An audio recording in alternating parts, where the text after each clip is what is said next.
Hi friends, எல்லாருக்கும் வணக்கம். இன்னைக்கு நம்ம எந்த டாபிக் பத்தி பார்க்க போறோம் அப்படினு பாத்தீங்கன்னா சிங்கப்பூர் ரிலேட்டட் ஜாப்ஸ். யாரெல்லாம் சிங்கப்பூருக்கு ஜாப் சர்ச் பண்ணிட்டு இருக்கீங்களோ அவங்களுக்கு என்னென்ன பாஸ் இருக்கு, எப்படி நம்ம ஜாப் ஃபைண்ட் பண்ணலாம் அப்படினு சொல்லிட்டு உங்களுக்கு குயிக்கா நான் ஒரு ஈஸியா சொல்றேன் பாத்துக்கோங்க.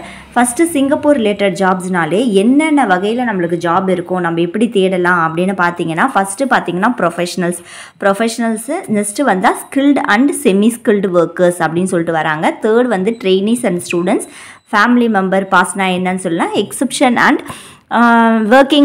working while on visit pass. நம்ம visit pass வச்சிருக்கோம் அப்படின்னா இந்த working pass இல்லாமல் எந்தெந்த பாஸில் நம்ம வேலை செய்யலாம். ஃபஸ்ட்டு ப்ரொஃபஷனல் ஐடி டிகிரியில் இருக்கிறவங்க இல்லை எந்த ப்ரொஃபஷனல் இருந்தாலும் அது ஒரு கிரேட் பாஸ் வரும்.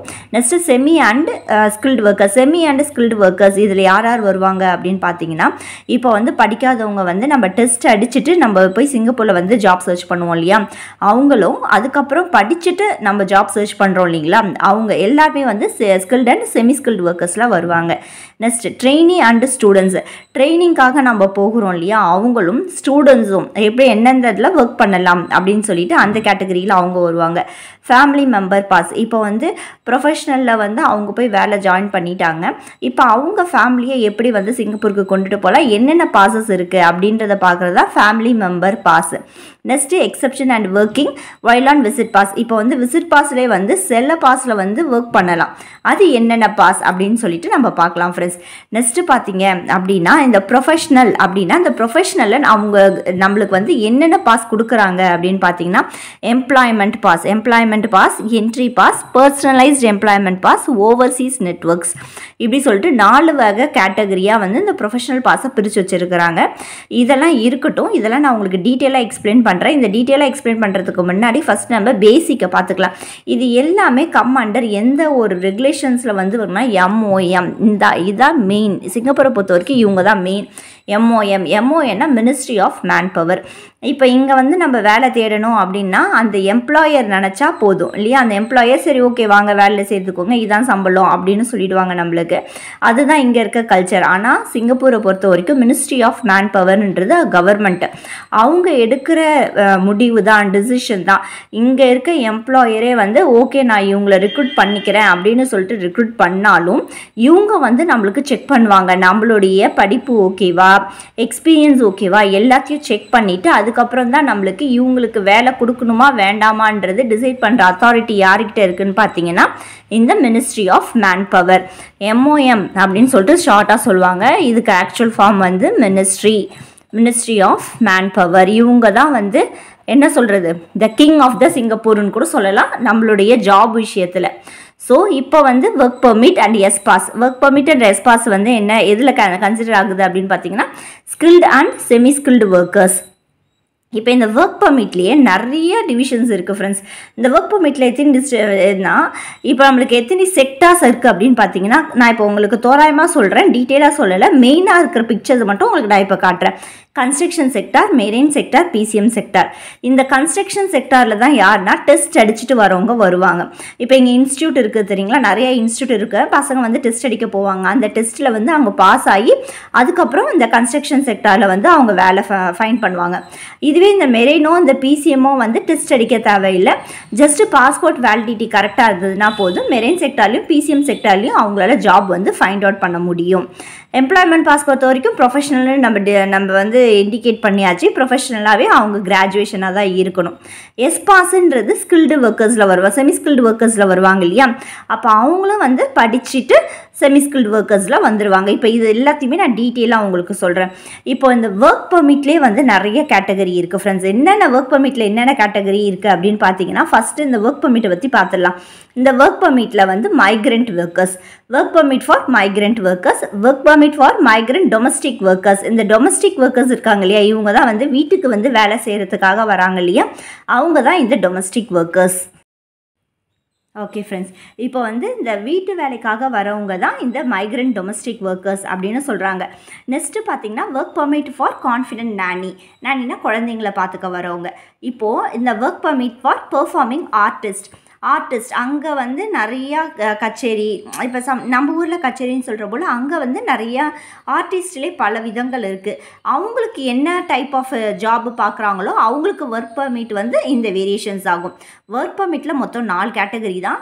ஃபஸ்ட்டு மெயினாக இருக்கிறது மட்டும் உங்களுக்கு நான் எக்ஸ்பிளைன் பண்ணிடுறேன், தெரிஞ்சுக்கோங்க. ஒர்க் பர்மிட்டில் வந்து ஃபார் போத் மென் அண்ட் ஆண்களாக இருந்தாலும் சரி பெண்களாக இருந்தாலும் சரி. ஆனால் இந்த மைக்ரேண்ட் ஒர்க்கரில் வெறும் ஆண்களுக்கு மட்டும்தான், இந்த டொமஸ்டிக் ஒர்க்கர் வெறும் பெண்களுக்கு மட்டும்தான். பெண்கள் வந்து படிச்சிருக்கணும்னு அவசியமே இல்லை இந்த டொமஸ்டிக் ஒர்க்கர்ஸ் போகிறவங்கள. அதே போல் இந்த மைக்ரேண்ட் ஒர்க்கரில் படிச்சிருக்கணும்னு அவசியமே கிடையாது. நம்ம டெஸ்ட் அடிச்சு நீங்கள் 10வது கூட பாஸ் பண்ணணுமா அப்படின்னு பார்த்தீங்கன்னா கிடையாது. ஒரு நார்மலாக ஏதாச்சும் படிச்சுட்டு நீங்கள் வந்து டெஸ்ட்டு மட்டும் பாஸ் பண்ணிட்டீங்க அப்படின்னா கண்டிப்பாக உங்களுக்கு சிங்கப்பூரில் ஜாப் இருக்குது. அதுவும் கொஞ்சம் நெஞ்ச ஜாப் இல்லைங்க. அங்கே போயிட்டு நம்ம நிறையா படிச்சிட்டோம் அப்படின்னா நம்ம ஒர்க் பர்மிட்டாக உள்ள என்ட்ரி ஆகி அங்கே நிறைய கேட்டகரி இருக்குது. சூப்பர்வைசர் இருக்குது, சேஃப்டி சூப்பர்வைசர்ஸ் இருக்குது, ரிகர் அண்ட் சிக்னல், அதே போல் நிறைய கோர்சஸ் இருக்குது. அந்த நிறைய கோர்சஸை நம்ம ஒன்றா கம்ப்ளீட் பண்ணிட்டு வரும்போது உங்களுக்கு சேலரியும் இன்க்ரிமெண்ட் ஆகும். கண்டிப்பாக உங்களுக்கு ஸ்டார்டிங் சேலரி வந்து அபவ் 35,000 தான் இருக்கும் ஃபார் மைக்ரண்ட் ஒர்க்கர்ஸ்க்கு. டொமஸ்டிக் ஒர்க்கர்ஸ்க்குன்னு பார்த்தீங்கன்னா இப்போ வந்து அபவ் 400 சிங்கப்பூர் டாலர். இது தாண்டி தான் பேசிக்கே வந்து அவங்க 400 தருவாங்க. 400 அல்லது 350 இப்போ கம்மி இப்போ அந்த அளவுக்கு இல்லை. 400 உங்களுக்கு கண்டிப்பாக கிடைக்கும். 400 சிங்கப்பூர் டாலர். இந்த மைக்ரண்ட் ஒர்க்கர்ஸில் நார்மலாக நிறையா வந்து நம்ம இந்தியாவிலேருந்தும் பங்களாதேஷிலேருந்தும் தான் ஒர்க்கர்ஸை வந்து ரிக்ரூட் பண்ணுவாங்க. இந்த மைக்ரண்ட் ஒர்க்கர்ஸுன்றது நம்ம படிச்சிருக்க தேவையில்ல, நம்ம டெஸ்ட் அடிச்சுட்டு நம்ம வந்து ஆக்சுவலாக உள்ளே போயிடலாம். இப்போ வந்து அவங்களுக்கு வந்து ஹவுசிங்கும் வந்து கவர்மெண்ட்டு தான் எம்ப்ளாயர் தருவாங்க. அதே போல் எந்த ஒர்க்கர் வந்து கம்பெனியை ரெக்ரூட் பண்ணணும்னு நினச்சாலும் கம்பெனியால் கண்டிப்பாக ரெக்ரூட் பண்ண முடியாது. நான் சொன்னேன் இல்லையா, அந்த மினிஸ்ட்ரி ஆஃப் மேன் பவர் இவங்களுக்கு நம்ம கம்பெனி வந்து இவங்கக்கிட்ட அப்ளிகேஷன் கொடுப்பாங்க. இவங்க ஓகே சொல்லி சப்மிட் பண்ணி ஓகே அப்ரூவல் கொடுத்தாதான் அந்த எம்ப்ளாயர் வந்து அந்த ஒர்க்கரை ரெக்ரூட் பண்ண முடியும். ஓகே ஃப்ரெண்ட்ஸ், இப்போ இது எல்லாத்தையுமே நம்ம ஒன்றா பார்க்கலாம். ஃபஸ்ட்டு கான்ஃபிடென்ட் நானினா என்ன அப்படின்னு சொல்லிட்டு பார்க்கலாம் வாங்க. ஓகே, இப்போ வந்து ஒர்க் பர்மிட் ஃபார் கான்ஃபிடென்ட் நானி அப்படின்னு சொல்கிறாங்க. இப்போ இந்த கான்ஃபிடென்ட் நானி இவங்க வந்து இந்த வேலைக்கு யார் வந்து எடுக்க முடியும் அப்படின்னு பார்த்தீங்கன்னா கண்டிப்பாக மலேசியன்ஸ் மட்டும்தான். இந்த நானி இந்த ஒர்க்குக்கு யார் ரெக்ரூட் பண்ண முடியும்னு பார்த்தீங்கன்னா ஒன்லி மலேசியன்ஸ். இவங்களுடைய சேலரி வந்து டேக்ஸபிளா அப்படிங்கன்னா கண்டிப்பாக டேக்ஸபிள் தான். டேக்ஸ் பே பண்ணிட்டு தான் இவங்க வந்து இந்த வேலையை குவிட் பண்ணிட்டு போகிறாங்க அப்படின்னா கண்டிப்பாக இவங்க டேக்ஸ் பே பண்ணி ஆகணும். இப்போது இவங்களை எப்போ ரெக்ரூட் பண்ணலாம் அப்படின்னு பார்த்தீங்கன்னா அந்த குழந்தை பிறந்து 16வது வாரம் வரை அப் டு 16 months. நானினா ஒன்றுமே இல்லை ஃப்ரெண்ட்ஸ், செவிலித்தாய் இவங்க வந்து எப்போ ரெக்ரூட் பண்ணலாம் அப்படின்னு சொல்லி எத்தனை மாதம் வரைக்கும் இவங்க இருக்கலாம்னா குழந்தை பிறந்து 16 வாரம் வரைக்கும் இவங்க வந்து வேலை செய்யலாம். இவங்களுடைய பாஸ் ரினியூவபிளான்னு கேட்டால் கண்டிப்பாக நோ ரினியூவபிள். இவங்க ஃபேமிலி பர்சனை கொண்டு வரலாமா அப்படின்னு கேட்டால் கண்டிப்பாக இவங்களால் ஃபேமிலி பர்சன் எடுத்துகிட்டு வர முடியாது. இவங்களுக்கு மாதம் இப்போது எம்ஓஎம்ஐ பொறுத்த வரைக்கும் நான் சொல்லியிருந்தேன் இல்லையா, மினிஸ்ட்ரி ஆஃப் மேன் பவர் இவங்களை பொறுத்த வரைக்கும் எந்த ஒர்க்கரை நம்ம உள்ளே எடுத்தாலும் அந்த ஒர்க்கர் எடுக்கிற எம்ப்ளாயி வந்து லெவி பே பண்ண தேவையில்ல. கவர்மெண்ட்டுக்கு வரின்னு சொல்லுவோம் இல்லையா, அதே போல் நம்ம வரி கட்டுவோம் எம்ஓஎம்க்கு. இப்போ இவங்க நம்மளை எடுத்தாலும் லெவி வந்து எவ்வளோ அப்படின்னு சொல்லிட்டு 7 முன்ன சொல்லப்படும் தான் வரி கட்டுவோம். நம்ம ஒர்க் பர்மிட்டாக இருந்தாலும் சரி, ஆண்களுக்காக இருந்தாலும் சரி, பெண்களுக்காக இருந்தாலும் சரி, எதாக இருந்தாலும் சரி நம்ம வந்து கண்டிப்பாக வரி கட்டணும். அவங்களுக்கு வரி கட்டினா மட்டும்தான் நம்மளால் அந்த ஒர்க்கர்ஸை, இது வந்து கவர்மெண்ட்டுக்கு நம்ம வந்து யார் எடுக்கிறோமோ எந்த எம்ப்ளாயர் எடுக்கிறாங்களோ அவங்க கவர்மெண்ட்டுக்கு வரின்னு கட்டுவோம். அதை எப்படி இவங்க வாங்குவாங்க அப்படின்னு பார்த்தீங்கன்னா லெவி அப்படின்னு சொல்லிட்டு வாங்குவாங்க. அவங்க எம்ஓஎம் வந்து நம்ம வந்து மாதம் வந்து வரி போல் கட்டுவோம். அதுக்கு பேர் வந்து இங்கே லெவி அப்படின்னு சொல்லுவாங்க. ஸோ இவங்களால ஃபேமிலி பாஸஸ் குழந்தைங்களையோ ஹஸ்பண்டையோ யாரையுமே இட்டுட்டு வர முடியாது இந்த பாஸில். அதே போல் மந்த்லி லெவி அதான் வரி கண்டிப்பாக வந்து யார் கட்டுவாங்க அப்படின்னு பார்த்தா எம்ப்ளாயர் தான், இவங்க கிடையாது, எம்ப்ளாயர் தான் கட்டுவாங்க. ஸோ இவங்களுக்கு சம்பளம் கண்டிப்பாக கரெக்டாக கிரெடிட் ஆகிடும். அதே போல் இவங்க என்னென்னா ஃபாரின் மேன் பவர் ஆக்ட் கண்டிப்பாக ஃபாலோ பண்ணணும். இங்கே எல்லாமே கவர்மெண்ட் வச்சது தான் சட்டம். ஸோ கண்டிப்பாக அந்த ஆக்டை வந்து நம்ம ஃபாலோ பண்ணணும். இப்போ இவங்களுக்கு அப்ளை பண்ணுறதா இருந்தாலும் சரி, கேன்சல் பண்ணுறதா இருந்தாலும் சரி, எதுவுமே வந்து ஆன்லைன் மூலியமாக தான். இந்த ஆன்லைன் மூலியமாக யார் பண்ணுவாங்க அப்படின்னு பார்த்தீங்கன்னா ஒன் எம்ப்ளாயர், அவங்க ரிக்ரூட் பண்ணுறாங்க வேணும்னு நினைக்கிறாங்க இல்லையா, அந்த எம்ப்ளாயர் பண்ணுவாங்க. அப்படி இல்லைன்னா எம்ப்ளாய்மெண்ட் ஏஜென்சிஸ் சம்டைம்ஸ் எம்ப்ளாயர் வந்து டைரெக்டாக வந்து ஒர்க்கரை வந்து ரிக்ரூட் பண்ண மாட்டாங்க. இந்த நானி எனக்கு வேணும், இல்லை எனக்கு நானியை வந்து தேடி கண்டுபிடிச்சி கொடுங்க, எனக்கு இதே போல் எங்கள் வீட்டுக்குன்னு சொல்லிட்டு அவங்க ஒரு குறிப்பிட்ட இதெல்லாம் சொல்லிவிடுவாங்க. இதே போல் இருக்கணும் அப்படின்னு சொல்லிட்டு அவங்களுக்கு என்ன தேவையோ அதை சொல்லிவிடுவாங்க. அந்த எம்ப்ளாய்மெண்ட் ஏஜென்சி என்ன செய்யும்னா அவங்களுக்கு தகுந்த போல் அந்த நானியை வந்து ஃபைண்ட் அவுட் பண்ணி கொடுப்பாங்க. சரிங்களா? இப்போ இவங்களுக்கு கேன்சல் பண்ணணும் அப்படின்னு பார்த்தீங்க அப்படின்னா ஒரு வாரத்துக்கு முன்னாடியே வந்து இப்போ வந்து இன்றைக்கி முடியுது அப்படின்னா ஒரு வாரத்துக்கு முன்னாடியே வந்து அவங்களுக்கு நோட்டிஃபை போயிடும். நோட்டிஃபைக்கு போன பிறகு ஒரு வாரத்துக்கு முன்னாடியே வந்து அவங்களுக்கு வந்து கேன்சல் பண்ணிடும். சப்போஸ் அவங்க பாஸ் எக்ஸ்பயர் ஆகிடுச்சு அப்படின்னா நம்ம வந்து அவங்க பாஸை கேன்சல் பண்ண தேவையில்லை. நம்மளுக்கு ஸ்பெஷல் பாஸுக்கு வந்து அவங்களுக்கு நம்ம ரெக்வஸ்ட் பண்ணலாம். சப்போஸ் நீங்கள் ரொம்ப நாள் அவங்க வச்சுருந்தீங்க அப்படின்னா ஓவர் ஸ்டேயிங் ஃபைன் கண்டிப்பாக கட்டி ஆகணும். ஓவர் ஸ்டேயிங் ஃபைன் கட்டி தான் அவங்களுக்கு ஸ்பெஷல் பாஸ்ன்றது நம்மளால் எடுக்க முடியும்.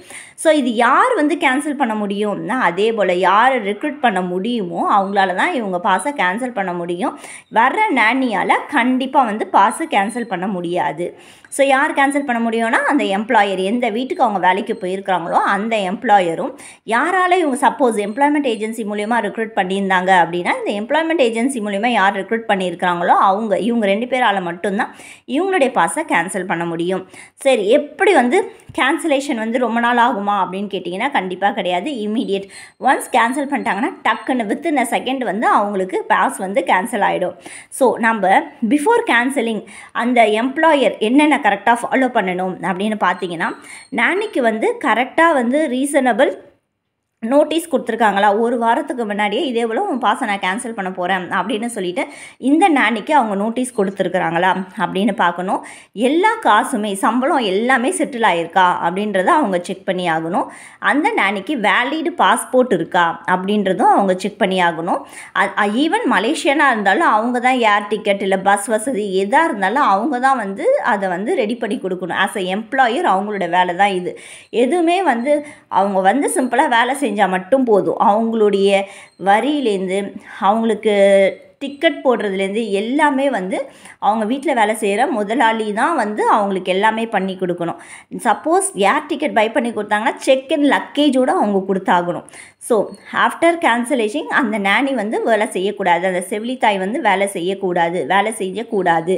ஸோ வந்து இந்த கார்டு ஒன்று கொடுப்பாங்க. இப்போ எம்ஓஎம்மில் போயிட்டு நான் உங்களுக்கு அதை டீட்டெயிலாக சொல்கிறேன். அப்போ வந்து உங்களுக்கு வந்து இந்த வீட்டில் வேலை செய்கிறீங்க அப்படின்னா அந்த வீட்டோட நேம், எந்த இடத்துல வேலை செய்கிறீங்கன்ற அட்ரஸ் எல்லாமே, எப்போ வந்து ஒர்க் பர்மிட் வந்து இவங்களோட ஒர்க் பர்மிட் எப்போ இஷ்யூ ஆச்சு, இவங்களோட ஒர்க் பர்மிட் எப்போ எக்ஸ்பைரி, எப்போ வந்து முடிய போகுது எல்லாமே வந்து ஒரு கார்டாக கொடுத்துருவாங்க. இப்போ சப்போஸ் நீங்கள் வெளியே எங்கேயாச்சும் போனீங்க அப்படின்னா இந்த பாஸை வந்து கண்டிப்பாக ஸ்கேன் பண்ணுவாங்க. அப்பப்போ அவங்க வந்து ICA immigration check point authority அப்படின்னு சொல்லிட்டு ஒருத்தவங்க எல்லா இடத்துலையும் இருப்பாங்க. இந்த இமிக்ரேஷன் செக் பாயிண்ட் அத்தாரிட்டி யாரை வேணாலும் எப்போ வேணாலும் உன்னுடைய கார்டு காமின்னு கேட்குறதுக்கு அவங்களுக்கு அத்தாரைசேஷன் இருக்குது. ஸோ அந்த கார்டு அவங்கக்கிட்ட காமிச்சிங்கன்னா அவங்க ஸ்கேன் பண்ணாலே போதும், உங்களுடைய ஃபுல் டீட்டெயில் ஹிஸ்ட்ரியும் அவங்களால எடுக்க முடியும். ஸோ இந்த கார்டுன்றது ரொம்ப இம்பார்ட்டண்ட். ஒன்ஸ் உங்களுக்கு வேலை முடிஞ்சிருச்சு, உங்கள் பாஸ் கேன்சல் ஆகிடுச்சு அப்படின்னா இந்த கார்டை, இந்த எம்ஓஎம் டிஸ்போசல் கார்டுன்னு சொல்லிட்டு அவங்க ஒரு பாக்ஸ் போல் வச்சுருப்பாங்க. நீங்கள் டேரெக்டாக போயிட்டு அந்த கார்டை வந்து நீங்கள் அங்கே வந்து ப்ளேஸ் பண்ணிடலாம். சப்போஸ் உங்களால் அங்கே போக முடியல அப்படின்னா உங்கள் கார்டை 2ஆக கட் பண்ணி நீங்கள் டிஸ்போஸ் பண்ணிடணும். ஏன்னா உங்கள் கார்டை யூஸ் பண்ணி இல்லீகல் ஆக்டிவிட்டீஸ் யாராச்சும் இன்வால்வ் ஆனாங்க அப்படின்னா உங்கள் பேர் தான் பாதிக்கப்படும். ஸோ உங்கள் கார்டை நீங்கள் கேன்சல் பண்ணிடணும். ஸோ கிரிமினல் அஃபென்ஸ் அப்படின்னா இந்த வெரைட்டியில் என்ன உங்களுக்கு கிரிமினல் அஃபென்ஸ் அப்படின்னா இந்த ஃபாரினர்ஸ் வந்து என்னென்னா நம்மளோட எக்ஸ்பைரி டேட்டுக்கு முடிஞ்சிடுச்சு அப்படின்னா நீங்கள் கிளம்பிடணும் உங்கள் ஊருக்கு. அதுக்கப்புறமும் நீங்கள் அங்கே இருந்தீங்க அப்படின்னா உங்களுக்கு தண்டனை ரொம்ப பெருசாக வழங்கப்படும். Without a valid work pass. இப்போ நீங்கள் வேலை செய்கிறீங்க அப்படின்னா ஒரு வேலிட் ஒர்க் பாஸ் இருக்கணும். நீங்கள் ஒர்க் பாஸே இல்லாமல் வேலை செய்கிற கார்டே இல்லாமல் நீங்கள் வேலை செஞ்சீங்க அப்படின்னாலும் அது ஒரு பெரிய கிரிமினல் அஃபென்ஸ். ஓகே ஃப்ரெண்ட்ஸ், இன்றைக்கி வந்து மலேசியன்ஸை பற்றி நான் உங்களுக்கு சொன்னேன். நீங்கள் வந்து கண்டிப்பாக சேனலை சப்ஸ்கிரைப் பண்ணி வச்சுடுங்க. உங்களுக்கு நாளைக்கு நம்ம ஊரில் கன்ஸ்ட்ரக்ஷன் செக்டார்ஸ் ஆண்களும் பெண்களும் எப்படி போகலாம், என்னென்ன டிகிரி வேணும், அதுக்கு எவ்வளோ சம்பாதிக்கலாம், என்னென்ன டீட்டெயில்ஸ்னு சொல்லிவிட்டு நெக்ஸ்ட்டு வர வீடியோவில் நான் கண்டிப்பாக அப்லோட் பண்ணுறேன். சேனல் பிடிச்சதுன்னா லைக் பண்ணுங்கள், ஷேர் பண்ணுங்கள், மறக்காமல் சப்ஸ்கிரைப் பண்ணுங்கள்.